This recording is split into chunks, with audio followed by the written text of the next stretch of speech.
Hi friends, welcome back to our channel. ఈసారి ఉగాదికి స్పెషల్గా మంచి స్వీట్ రెసిపీ అయితే చేశాను. చంద్రకాంతులు వీటి పేరు. టేస్ట్ అయితే చాలా చాలా బాగుంటాయండి. పెసరపప్పుతో చేసే ట్రెడిషనల్ స్వీట్ రెసిపీ అనమాట.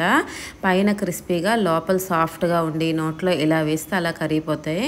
స్వీట్ తినాలని అనిపించినా లేదంటే పండగలకి నైవేద్యంగా పెట్టాలనుకున్నా, వరలక్ష్మి వ్రతంకి, మార్గశిర లక్ష్మీవారాలకి ఇలాంటి వాటికి ప్రసాదంగా కూడా ఈ రెసిపీస్ అయితే చేస్తూ ఉంటాం. టేస్ట్ అయితే చాలా బాగుంటాయి.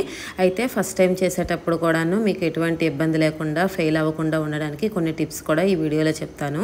తప్పకుండా వీడియో చివరి వరకు చూసి ఫాలో అవ్వండి. అలాగే నా ఛానల్ని ఫస్ట్ టైం చూస్తున్నట్లయితే ప్లీజ్ నా ఛానల్ని చెక్ చేసి మీకు నచ్చితే ఛానల్ని అయితే సబ్స్క్రైబ్ చేసుకోండి. ఇలాంటి చాలా రెసిపీస్ అయితే నా ఛానల్లో ఉన్నాయి. ఇంకా లేట్ చేయకుండా ప్రాసెస్లోకి అయితే వెళ్ళిపోదాం. ఫస్ట్ అయితే ఒక బౌల్లో 1 కప్పు పెసరపప్పును అయితే తీసుకోవాలి. ఇక్కడ 1 కప్పు పెసరపప్పును తీసుకున్నాను కదా, అన్నీ ఇదే కప్పుతో నేను మెజర్మెంట్స్ అయితే చెప్తాను. 1 కప్పు పెసరపప్పుని ఒక బౌల్లో తీసుకొని ఇందులో 2 టేబుల్ స్పూన్స్ బియ్యంని అయితే వేసుకోవాలి. ఇప్పుడు వీటిని వాటర్ వేసి మంచిగా ఒక 2 సార్లు వాష్ చేసి తర్వాత మంచి వాటర్ వేసి మూత పెట్టి నాననివ్వాలి. పెసరపప్పు మునిగేంత వరకు వాటర్ వేసుకొని 3 గంటలు అయితే పక్కన పెట్టుకోవాలి. చాలామంది ఈ రెసిపీ చేసేటప్పుడు పెసరపప్పుతో పాటు బియ్యంని అయితే నానపెట్టరు. దీనివలన చంద్రకాంతులు ఆయిల్లో డీప్ ఫ్రై చేసేటప్పుడు విరిగిపోయే ఛాన్స్ అయితే ఉంటుంది. కొన్నిసార్లు పర్ఫెక్ట్గా రాదు. అందుకోసం మనం కొంచెం బియ్యం యాడ్ చేసుకున్నామంటే మనకి రెసిపీ అయితే పర్ఫెక్ట్గా వస్తుంది. ఎక్కడ విరిగిపోయే ఛాన్స్ ఉండదు. 3 గంటల తర్వాత పెసరపప్పు బియ్యం చక్కగా నానయ్యాయి. వీటిని ఫస్ట్ వాటర్ లేకుండా మిక్సీ జార్లో అయితే వేసుకుంటున్నాను. ఇక్కడ 1 కప్పు పెసరపప్పుకి 2 కప్స్ వాటర్ అయితే అవసరం ఉంటుంది. 1 కప్పు వాటర్తో కొంచెం వాటర్ యాడ్ చేసుకుంటూ పెసరపప్పును అయితే గ్రైండ్ చేసుకోవాలి. ఇక్కడ నేను పెసరపప్పు నానబెట్టిన వాటర్ని యాడ్ చేసుకొని గ్రైండ్ చేసుకుంటున్నాను. 1 కప్పు పెసరపప్పుకి 2 కప్స్ వాటర్ అయితే అవసరం ఉంటుంది. ఫస్ట్ అయితే 1 కప్పు వాటర్ని కొంచెం యాడ్ చేసుకుంటూ నేనైతే గ్రైండ్ చేసుకుంటున్నాను. ఇక్కడ పెసరపప్పుని మరీ సాఫ్ట్గా కాకుండా కొంచెం బరకగా ఉండేటట్లుగా గ్రైండ్ చేసుకోవాలి. ఇప్పుడు ఒక అల్యూమినియం ప్యాన్ కానీ లేదంటే థిక్ బాటమ్ ఉండే ఏదో ఒక ప్యాన్ కానీ తీసుకొని మనం గ్రైండ్ చేసుకున్న పెసరపప్పు బ్యాటర్ని అయితే వేసుకోవాలి. ఫస్ట్ 1 కప్ వాటర్ని కొంచెం గ్రైండ్ చేసేటప్పుడు వాటర్ యాడ్ చేశాను కదా, మిగిలిన వాటర్ని కూడా యాడ్ చేశాను. ఇప్పుడు ఇంకొక కప్ కూడా వాటర్ యాడ్ చేశాను. ఇందులోనే టేస్ట్కి సరిపడా కొంచెం సాల్ట్, ఒక 1/2 టీ స్పూన్ యాలకుల పొడి, 1 కప్పు షుగర్ వేసి మనం పెసరపప్పుతో పాటు 2 టేబుల్ స్పూన్లు బియ్యం కూడా యాడ్ చేసుకున్నాం కాబట్టి వాటి కోసం ఇంకో 2 టేబుల్ స్పూన్లు షుగర్ కూడా యాడ్ చేశాను. కొబ్బరిని అయితే చిన్న ముక్కలుగా కట్ చేసి అయితే యాడ్ చేసుకున్నాను. వీటన్నింటినీ బాగా మిక్స్ చేసుకోవాలి. మెజర్మెంట్స్ అయితే ఇంకోసారి చెప్తున్నాను. 1 కప్పు పెసరపప్పుకి 2 కప్పుల వాటరు, 1 కప్పు షుగర్ అనమాట. టేస్ట్కి సరిపడా సాల్ట్, కొంచెం యాలకుల పొడి, అంతేకాకుండా కొంచెం పచ్చి కొబ్బరి తురుము కానీ వేసుకోవచ్చు, లేదంటే చిన్న ముక్కలుగా అయినా కట్ చేసుకోవచ్చు. ఇంకోవైపు ఇలా మనం ఉడికించిన పెసరపప్పుని వేసుకోవడానికి కోసం ఒక పళ్ళెనికి ఆయిల్ గ్రీస్ చేసి అయితే ఉంచుకున్నాను. ఈ మిక్చర్ని అయితే మొత్తం స్టవ్ మీద పెట్టి అలా కలుపుతూ ఉండాలి, అడుగు మాడకుండా. ఫస్ట్ అయితే ఇలా పల్చగానే ఉంటుంది, అలా కలుపుకుంటూ మనం అయితే ఉడికించుకోవాలి. సడన్గా థిక్గా మారిపోతుంది, అందుకే మనం కలుపుకుంటూ ఉండలు లేకుండా అయితే కలుపుకోవాలి. చెప్పాను కదా, నేను పెసరపప్పును గ్రైండ్ చేసుకున్నప్పుడు 1 కప్పు వాటర్లో కొంచెం యాడ్ చేసి చేసుకున్నాను. మిగిలిన వాటర్ని మొత్తం కలిపి మెజర్మెంట్ చేసుకొని బ్యాటర్లో అయితే వేసుకున్నాను. టోటల్గా 2 కప్స్ వాటర్ అయితే పడుతుంది 1 కప్పు పెసరపప్పుకి. 1 కప్పు షుగర్తో పాటు 2 టేబుల్ స్పూన్లు బియ్యం యాడ్ చేసాం కాబట్టి దానికి తగినట్టు స్వీట్గా 2 టేబుల్ స్పూన్ల షుగర్ కూడా యాడ్ చేశాను.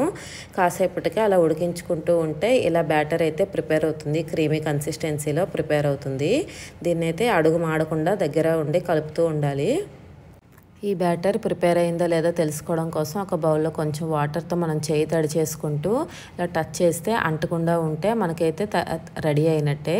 ఇక్కడ లైట్గా కొంచెం పచ్చిగా ఉంది, అందుకే ఇంకో 5 మినిట్స్ అయితే దీన్ని అయితే మిక్స్ చేసుకుంటున్నాను. ఒక 5 మినిట్స్ తర్వాత మళ్ళీ చెక్ చేస్తే ఏమీ అంటుకోలేదు. ఇప్పుడు మనం నెయ్యి రాసుకున్న పళ్ళెంలో మనం ప్రిపేర్ చేసిన ఈ బ్యాటర్ని అయితే వేసి స్ప్రెడ్ చేసుకోవాలి. వేడిగా ఉన్నప్పుడే స్ప్రెడ్ చేసుకోవాలన్నమాట. ఇలా స్పాచులాతో వేసుకుంటే మనకైతే చేయి కాలకుండా ఉంటుంది. ఇక్కడ మనం నెయ్యి రాసిన పళ్ళెంలోనైనా ఈ బ్యాటర్ని వేసుకోవచ్చు, లేదంటే ఒక కాటన్ క్లాత్ని బాగా తడిపి గట్టిగా పిండి, వాటర్ లేకుండా పిండి దానిపైన స్ప్రెడ్ చేసుకోవచ్చు. ఇలా పల్చగా స్ప్రెడ్ చేసుకోవాలి. మరీ పల్చగా కాదు, ఒక 1/2 ఇంచ్ మా థిక్నెస్ ఉండేటట్లుగా మనమైతే స్ప్రెడ్ చేసుకోవాలి. తడి చేతులు పెట్టుకుంటూ అయినా చేసుకోవచ్చు, లేదంటే ఇలా స్పాచులాతోనైనా అంతా ఈక్వల్గా స్ప్రెడ్ చేసుకొని కాసేపు అయితే మనం ఒక 1/2 అవర్ అలా విడిచిపెడితే మొత్తం స్టిక్ అయి ఉంటుంది. ఆ తర్వాత మనకు నచ్చిన షేప్లోనైతే ఈ చంద్రకాంతుల్ని కట్ చేసుకోవాలి. డైమండ్ షేప్ కానీ స్క్వేర్ షేప్ కానీ అలా మీ ఇష్టమే. ఇక్కడ నేను పిల్లల కోసం అట్రాక్టివ్గా ఉంటుందని డైమండ్ షేప్లో అయితే కట్ చేస్తున్నాను. చూసారు కదా, 1/2 ఇంచ్ మందంలో అయితే చేస్తున్నాను. మరీ పలుచగా చేసిన లోపల టేస్ట్ తెలియదు అనమాట. అందుకు ఒక 1/2 ఇంచ్ బ్యాటర్లో మనమైతే మొత్తం ఇలా స్ప్రెడ్ చేసుకోవాలి. వీటినైతే ఇలా పీసెస్లా కట్ చేసి రెడీ చేసి పెట్టుకుంటున్నాను. ఇంకోవైపు అయితే డీప్ ఫ్రైకి సరిపడా ఆయిల్ అయితే పెట్టుకున్నాను. ఇలా ఈ స్వీట్ని మనకు నచ్చిన షేప్లో అయితే కట్ చేసుకోవచ్చు. డైమండ్ షేప్ కానీ స్క్వేర్ షేప్ కానీ. వీటినైతే ఇప్పుడు డీప్ ఫ్రై చేసుకోవాలన్నమాట. వీటన్నిటిని ఇలా ప్లేట్లో తీసుకొని అయితే నేను రెడీ చేసి పెట్టుకుంటున్నాను. వేడిగా ఉన్న ఆయిల్లో మనం ప్రిపేర్ చేసిన చంద్రకాంతులను అయితే డీప్ ఫ్రై చేసుకోవాలి. వేసిన వెంటనే మనం గరిటె పెట్టి అలా కలిపేయకుండా ఒక 5 మినిట్స్ మనం విడిచిపెట్టామంటే వాటికి అవే బాగా కుక్ అయ్యి పైకి తేలినట్లయితే అవుతాయి. ఇలా పొంగినట్లుగా పైకి తేలినట్లుగా అయితే ఒకవైపు కుక్ అయినట్టే. రెండో వైపు ఒక 5 సెకండ్స్ అయితే ఉంచి మనమైతే వీటిని ఆయిల్ లేకుండా స్ట్రెయిన్ చేసుకోవచ్చు. మనం పెసరపప్పు నానబెట్టేటప్పుడే ఒక 2 స్పూన్స్ మనం బియ్యం కూడా వేసుకున్నాం కాబట్టి ఎక్కడ విరిగిపోయే ఛాన్సే లేదనమాట. మనం కానీ బియ్యం వేసుకోకుండా చేస్తే విరిగిపోయే ఛాన్స్ అయితే ఉంటుంది కొంచెం. ఎందుకంటే పెసరపప్పు బ్యాటర్ అయితే పర్ఫెక్ట్గా కుదరాలి, లేదంటే విరిగిపోతే. అందుకే భయం లేకుండా ఒక 2 స్పూన్లు బియ్యం వేసుకున్నామంటే అసలు రెసిపీ ఫెయిల్ అయ్యే ఛాన్సే లేదు. ఇలానే మిగతా చంద్రకాంతులను కూడా అన్నింటినీ ఇలా వేపుకోవాలి. ఇలా కొంచెం గోల్డెన్ కలర్ వచ్చాక మనమైతే వీటిని ఆయిల్ నుంచి తీసైతే పక్కన పెట్టుకోవాలి. వీటిని బయటకు తీసాక కూడా కొంచెం కలర్ చేంజ్ అవుతాయి. అందుకే మరీ ఎక్కువ కలర్ వచ్చేంత వరకు అయితే ఫ్రై చేసుకోకూడదు. పైన క్రిస్పీగా లోపల సాఫ్ట్గా ఈ రెసిపీ అయితే టేస్ట్ మాత్రం చాలా బాగుంటుందండి. ఈ చంద్రకాంతులు వేడిగా తిన్నా చల్లారాక తిన్నా కూడా టేస్ట్ చాలా బాగుంటాయి. 2 డేస్ వరకు కూడా మనకి పాడవవు. టేస్ట్ అయితే చాలా బాగుంటాయి. మీరు తప్పకుండా ట్రై చేసి ఎలా వచ్చిందో నాకైతే కామెంట్ సెక్షన్లో షేర్ చేయండి. అలాగే వీడియో నచ్చితే ప్లీజ్ వీడియోని లైక్ చేసి ఛానల్ని అయితే సబ్స్క్రైబ్ చేసుకోండి. Thank you for watching.